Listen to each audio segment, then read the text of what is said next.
Welcome to coding for dev. तो आज की वीडियो में हम बात करेंगे रिएक्ट नेटिव में, इसका पूरा इंट्रोडक्शन देखेंगे और इसमें हम क्रॉस प्लेटफॉर्म डेवलपमेंट कैसे कर सकते हैं। तो व्हाट इज रिएक्ट नेटिव? तो रिएक्ट नेटिव एक ओपन सोर्स फ्रेमवर्क है जिसको फेसबुक ने डेवलप किया है।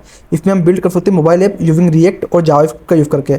इसमें हम टारगेट करते हैं बहुत iOS और एंड्रॉइड प्लेटफॉर्म की ऐप, वो भी एक सिंगल कोड बेस है। ओके, तो इसकी की फीचर क्या है कि ये जावास्क्रिप्ट बेस है। तो इसमें हम यूज़ करते हैं रिएक्ट और जावास्क्रिप्ट और टाइपस्क्रिप्ट लैंग्वेज का। ओके, इसमें क्या होता है, नेटिव रेंडरिंग होती है। कैसे कि हम नेटिव कंपोनेंट्स रहते हैं उसका यूज़ करते हैं, ना कि वेब व्यू का। ओके, इसमें लाइव और हॉट रिलोड होता है ताकि जो इंस्टेंट फीडबैक होता है ड्यूरिंग डेवलपमेंट। और इसमें शेयर्ड लॉजिक होता है जो मोस्ट कोड हमारा अक्रॉस प्लेटफॉर्म होता है। ओके, और इसमें हम क्लोज प्लेटफॉर्म भी हमारी जो एप्स रहती है एंड्रॉइड और iOS में सेम कोड बेस में रन करती है। अब रिएक्ट नेटिव वर्क कैसे करता है? तो react native does not use HTML और DOM। ओके, इंस्टेड ऑफ इसमें जो कंपोनेंट्स है वो JSX में लिखे होते हैं जिसमें व्यू और टेक्स्ट होते हैं। तो रिएक्ट नेटिव क्या करता है, ट्रांसलेट करता है नेटिव व्यूज को वो ब्रिज के फॉर्म में, और उस जावास्क्रिप्ट लॉजिक क्या करता है, कम्युनिकेट करता है उसके नेटिव मॉड्यूल्स को, जिसको JS टू नेटिव ब्रिज बोलते हैं। तो ये क्या करता है, हमको बेटर परफॉर्मेंस देता है हाइब्रिड एप्स लाइक कोडोवा। और इसमें क्या हमको फ्लेक्सिबिलिटी मिलती है नेटिव डेवलपमेंट करने के लिए। तो इसका बेसिक एग्जांपल बताऊं तो इसमें क्या हमारे जो कंपोनेंट बनते हैं वो ऐप के फॉर्म बनते हैं। इसमें हमको जो हमारे नॉर्मल हम रिएक्ट में क्या करते हैं, डिव बनाते हैं। इसमें डिव की जगह हम व्यू बनाते हैं। उसमें हम कुछ टेक्स्ट बनाते हैं H1, इसमें हम टेक्स्ट बनाते हैं। ओके, और इसमें इसके जो अलग अलग कंपोनेंट्स थोड़ा डिफरेंट है रिएक्ट से। ओके, तो रिएक्ट नेटिव को कंपेयर करते हैं रिएक्ट वेब से। तो अगर बात करें फीचर्स की, तो अगर रेंडर टारगेट की बात करें तो रिएक्ट में क्या हम डोम, डिव और स्पेन टेक्स्ट का यूज़ करते हैं। रिएक्ट नेटिव में हम नेटिव यूज़ का यूज़ करते हैं व्यू और टेक्स्ट का। ओके, स्टाइलिंग की बात करें तो हम इसमें CSS का यूज़ करते हैं रिएक्ट में, लेकिन रिएक्ट नेटिव में हम स्टाइल शीट और इनलाइन स्टाइल का यूज़ करते हैं। राउटिंग की बात करें तो रिएक्ट में हम रिएक्ट राउटर का यूज़ करते हैं राउटिंग के लिए, लेकिन रिएक्ट नेटिव में हम रिएक्ट नेविगेशन का यूज़ करते हैं राउटिंग के लिए। एनिमेशन की बात करें हम इसमें CSS और फ्रेमवर्क वर्जन का यूज़ करते हैं रिएक्ट में, लेकिन रिएक्ट नेटिव में हम एनिमेटेड API और री एनिमेटेड का यूज़ करते हैं। अगर प्लेटफॉर्म API की बात करें तो रिएक्ट में हम ब्राउज़र API का यूज़ करते हैं, लेकिन रिएक्ट नेटिव में हम native API like camera, GPF इनका यूज़ करते हैं। ओके, अब जो की कंपोनेंट्स होते हैं रिएक्ट नेटिव में, सबसे पहले होता है इसमें व्यू। व्यू क्या होता है, एक डिव होता है जिसमें कंटेनर ब्लॉक होता है, जिसमें हम हमारी जो भी वैल्यूज है उसको स्टोर करते हैं। फिर डिव के फॉर्म में होता है व्यू। ओके, जो टेक्स्ट होता है वो होता है जैसे P होता है ना हमारे इसमें रिएक्ट में पेन होता है डिस्प्ले करने के लिए टेक्स्ट, वो हम रिएक्ट में टेक्स्ट के फॉर्म में यूज़ करते हैं। और इसमें हम इमेज यूज़ करते हैं जो कि हमारा इमेज टैग होता है रिएक्ट में उस तरीके से। इसमें हमारा एक स्क्रॉल व्यू होता है जो स्क्रॉलेबल कंटेनर होता है जिसमें हम स्क्रॉल करते हैं पर्टिकुलर डाटा। इसमें एक और होता है फ्लैट लिस्ट, उसको हम सेक्शन लिस्ट बोलते हैं, जिसमें ऑप्टिमाइज लिस्ट होती है हमारी, जिसको हम अनलिमिटेड स्क्रॉल कर सकते हैं। इसमें एक होता है टचेबल ओपेसिटी, जो टचेबल UI कंपोनेंट रहते हैं उनको टचेबल ओपेसिटी के फॉर्म में उसको करते हैं। और इसमें रहते हैं बटन जिसको हम नेटिव बटन बोलते हैं।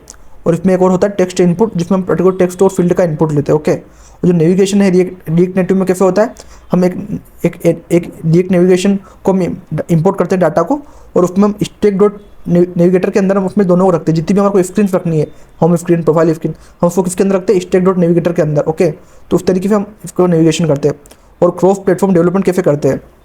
तो क्रॉस प्लेटफॉर्म डेवलपमेंट होता क्या है, जिसमें हम एक कोड को एक बार लिखते हैं और रन करते हैं everywhere, like both app, iOS और एंड्रॉइड, और वेब और डेस्कटॉप के लिए भी रन करता है मोस्टली हम कोड बेसिस में। और UI कंपोनेंट्स की बात करें तो मोस्टली हम प्लेटफॉर्म एग्नोस्टिक कंपोनेंट बनाते हैं। ओके, और बिजनेस लॉजिक की बात करें तो हमारा फुल्ली शेयर्ड रहता है बिजनेस लॉजिक।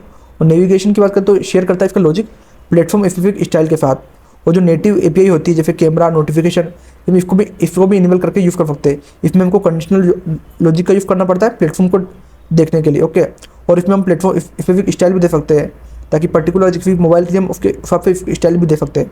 इसमें नेटिव मॉड्यूल्स क्या क्या होते हैं, जैसे camera, GPF, file system, push notification. और इसके जो नेटिव मॉड्यूल्स किसका यूज़ करते हैं, react native camera, react native FF, react native push notification, इसका यूज़ करते हैं।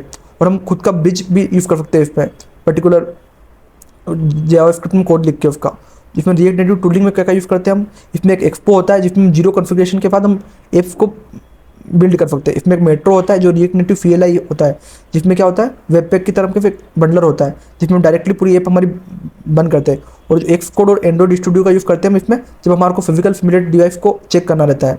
और इसमें फ्लिपर का यूज़ करते हैं जब हमको डिबग करना रहता है नेटिव और JF लेयर को। और इसमें हम रिएक्ट्रॉन का यूज़ करते हैं जब हमको डेव टूल्स और डिबगिंग करनी रहती है इसमें रिडक्स और APIs की। ओके, अब बात करते हैं एक्सपो और रिएक्ट नेटिव CLI में क्या फ़र्क होता है। जो एक्सपो रहता है वो बिगनर्स के लिए रहता है, जो क्विक प्रोटोटाइपिंग करने के लिए। और जो रिएक्ट नेटिव CLI है उसमें फुल नेटिव एप्स बनती है प्रोडक्शन लेवल वाली। Okay, popular react native libraries की बात करूँ तो रिएक्ट नेविगेशन यूज़ होती है स्क्रीन नेविगेशन के लिए, रिएक्ट नेटिव पेपर यूज़ होता है मटेरियल डिज़ाइन कंपोनेंट्स के लिए, री एनिमेटेड और react native gesture handler use होता है स्मूथ एनिमेशन के लिए।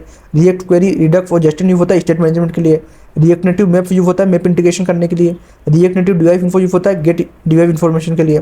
जो कॉमन चैलेंजेस क्या क्या आते हैं हमको जो नेटिव डिपेंडेंसी होती है कन्फ्लिक्ट, उसको लिंक कन्फिग करना रहता है हमारे को। और इसमें हमको प्लेटफॉर्म स्पेसिफिक बग रहते जो एंड्रॉइड IF, वो हम डायरेक्टली जाके पर्टिकुलर उसमें कोड लिख के भी फॉलो कर सकते हैं। और इसमें जो ऐप की फाइल है वो नेटिव मॉड्यूल्स पर डिपेंड करती है JF के बंडल के ऊपर, ओके। और इसमें हम परफॉर्मेंस ट्यूनिंग भी यूज़ कर सकते हैं, उसका मेमोरी मैनेजमेंट और प्रोफाइलिंग का यूज़ करके। इसमें जो डिबगिंग होती है हम उसको अंडरस्टैंड कर सकते हैं बहुत JF और नेटिव लॉग का यूज़ करके। अब मैं इसको समरी बताऊँ मैं आपको, तो रिएक्ट नेटिव क्या है, इसमें हम मोबाइल नेटिव ऐप बना सकते हैं यूजिंग रिएक्ट। ये क्रॉस प्लेटफॉर्म है जिसमें हम टारगेट कर सकते हैं iOS एंड्रॉइड दोनों का शेयर्ड कोड के। इसमें क्या फास्टर स्टेशन होता है ताकि हॉट डिलोड करता है और फास्ट रिफ्रेश करता है। और इसमें जो नेटिव मॉड्यूल्स होते हैं FF कैमरा और FF करते हैं। और इसका जो इकोसिस्टम है वो बहुत बड़ी बड़ी लाइब्रेरी सपोर्ट करती है, वो बहुत बड़ी कम्युनिटी है, ओके। तो इस वीडियो में मैंने आपको एक्सप्लेन करा रिएक्ट नेटिव का इंट्रोडक्शन, ब्रीफ इंट्रोडक्शन। तो अगर आपको इस रिलेटेड कुछ भी डाउट है तो आप कमेंट कर सकते हो। और इसी तरह के और वीडियो देखने के लिए कोडिंग फॉर डेव को सब्सक्राइब करो। Thank you for watching.